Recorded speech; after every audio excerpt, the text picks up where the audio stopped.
بسم اللہ الرحمن الرحیم۔ اہل بیت اردو پوڈ کاسٹ کے 11ویں ایپیسوڈ میں آپ کا استقبال ہے۔ یہ روایت جو میں آپ کو سنانے جا رہا ہوں یہ اصول کافی کی جلد نمبر 1 میں نقل ہوئی۔ ابن ابی الاوجاع اور امام صادق علیہ السلام۔ عبد الکریم نامی ایک شخص جو کہ ابن ابی الاوجاع کے نام سے مشہور تھا، ایک دن امام صادق علیہ السلام کی بارگاہ میں آیا، دیکھا کہ امام کے پاس ایک گروہ بیٹھا ہوا ہے، یہ بھی خاموشی سے بیٹھ گیا۔ امام اس کی طرف متوجہ ہوئے اور کہا، مجھ سے بعض مسائل پر مناظرہ کرنے آئے ہو؟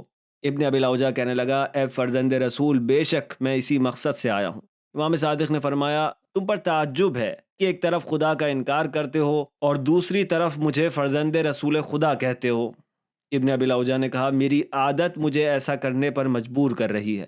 امام، تو پھر تم خاموش کیوں ہو؟ ابن ابی الاوجاع، آپ کا روب و جلال باعث بنا ہوا ہے کہ میری زبان کلام کرنے سے قاصر ہے، اگرچہ میں نے بڑے بڑے دانش مندوں اور خطیبوں سے بحث کی ہے اور انہیں شکست دی ہے، لیکن کوئی مجھے آپ کی طرح مروب نہیں کر سکا۔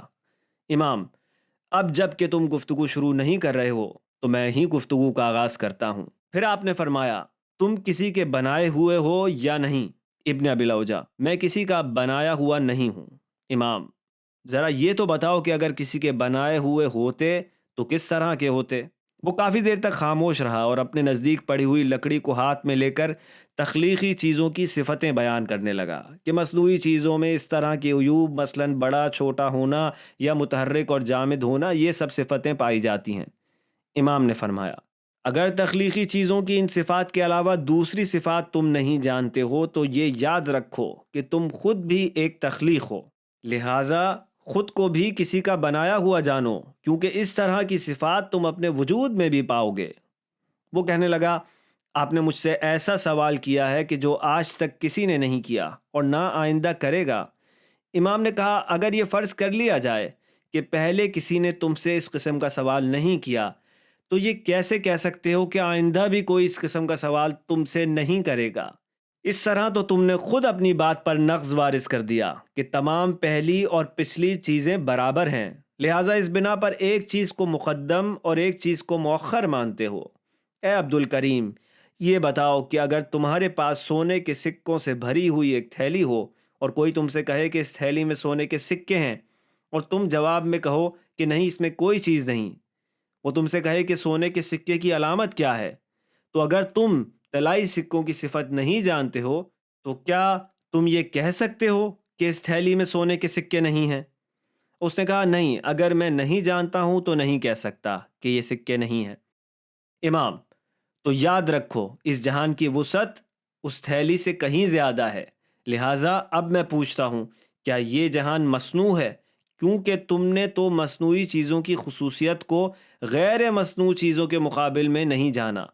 جب گفتگو اس حد تک پہنچی اور ابن ابی الاوجاع سے کوئی جواب نہ بن پڑا تو وہ شرمندہ ہو کر خاموش ہو گیا۔ اس کے بعض ہم مسلک مسلمان ہو گئے اور بعض اپنے کفر پر ڈٹے رہے۔ ابن ابی الاوجاع پھر تیسرے دن امام صادق علیہ السلام کے پاس آیا اور کہنے لگا، آج پھر آپ سے کچھ سوال کرنے آیا ہوں۔ امام نے کہا، جو پوچھنا چاہتے ہو پوچھو۔ وہ کہنے لگا، آپ کے پاس اس پر کیا دلیل ہے کہ یہ دنیا حادث ہے، کہ پہلے نہیں تھی اور پھر وجود میں آئی؟ امام، ہر چھوٹی بڑی چیز کو تصور کرو، اگر کوئی اضافی چیز ہو تو اس کو اس کے ساتھ ضم کرو تو وہ چیز خود بخود بڑی ہو جائے گی۔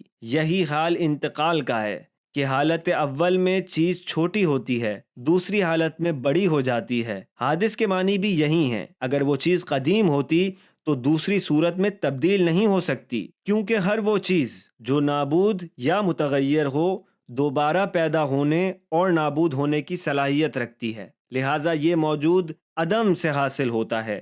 اگر فرضاً وہ چیز قدیم تھی اور بڑی ہو جانے کی وجہ سے متغیر ہو گئی اور حادث ہو گئی ہے تو بھی اسے قدیم ہی مانا جا سکتا ہے، کیونکہ ایک ہی چیز قدیم و حادث نہیں ہو سکتی۔ وہ کہنے لگا، چلیں فرض کریں کہ چھوٹے یا بڑے ہونے کی وہی حالت ہے جو آپ نے بیان فرمائی، جو اس دنیا کے حادث ہونے کی حکایت کرتی ہے، لیکن اگر سب چیزیں اپنے چھوٹے سن کی حالت پر باقی رہیں تو آپ کے پاس ان کے حدوث پر کیا دلیل ہے؟ امام نے فرمایا، ہماری بحث کا محور یہی موجودہ دنیا ہے جو تغیر کی حالت میں ہے، اور اگر اس جہان کے علاوہ دوسرے کسی جہان کی بحث کریں تو گویا وہ بھی ایک بعد میں آنے والی دنیا ہے یا پہلے والی ہے، تو یہ بھی وہی حادث ہونے کے معنی ہے، اور اگر بقول تمہارے چھوٹی چیز اپنی چھوٹی ہی حالت پر باقی رہے تو یہ رہ سکتی ہے، مگر جب اسی چھوٹی چیز کے ساتھ کوئی دوسری چھوٹی چیز ضم کی جائے تو وہ بڑی ہو جائے گی۔ لہٰذا اشیاء کا تغیر و تبدل خود ان کے حادث ہونے کی دلیل ہے۔ ابن ابی الاوجاع اور امام صادق علیہ السلام کے درمیان مناظرے کے دوسرے سال کنارے کعبہ پر پھر امام صادق کی اس سے ملاقات ہوئی۔ امام کے کسی چاہنے والے نے امام سے عرض کی، مولا، کیا ابن ابی الاوجاع اب تک مسلمان نہیں ہوا؟ امام نے جواب میں فرمایا، اس کا قلب اسلام کے مقابل اندھا ہے، وہ ہرگز ایمان لانے والا نہیں ہے۔ جیسے ہی امام کی نگاہ ابن ابی الاوجاع پر پڑی، آپ نے کہا، اب یہاں کیوں آئے ہو؟ ابن ابی الاوجاع کہنے لگا، اپنے معمول کے مطابق مسلمانوں کی موسم حج میں دیوانگی، پتھر پر سر مارنے اور چومنے اور چکر لگانے کو دیکھنے آیا ہوں۔ امام نے کہا، تو اب تک اپنی سرکشی اور گمراہی پر باقی ہے۔ ابن ابی الاوجاع جیسے ہی بات شروع کرنا چاہتا تھا، امام نے فرمایا، مراسم حج میں مجادلہ صحیح نہیں ہے۔